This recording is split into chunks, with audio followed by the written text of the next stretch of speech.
Subject pronouns: I, you, he, she, it, we, you, they.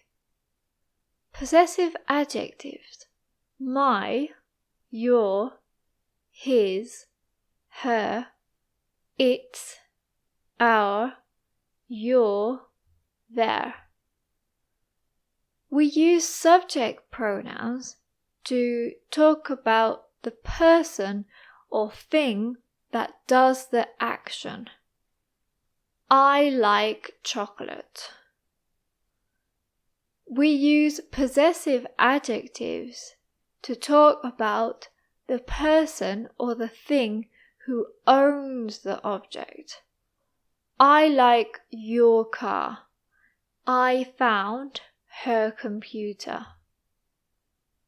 Let's see some examples. I see her brother every day. He helped my friend. They called their friend. We visited their house.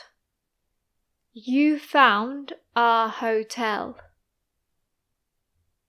It ate our plants. I like its eyes. For more A1 grammar videos and easy listening practices, please subscribe.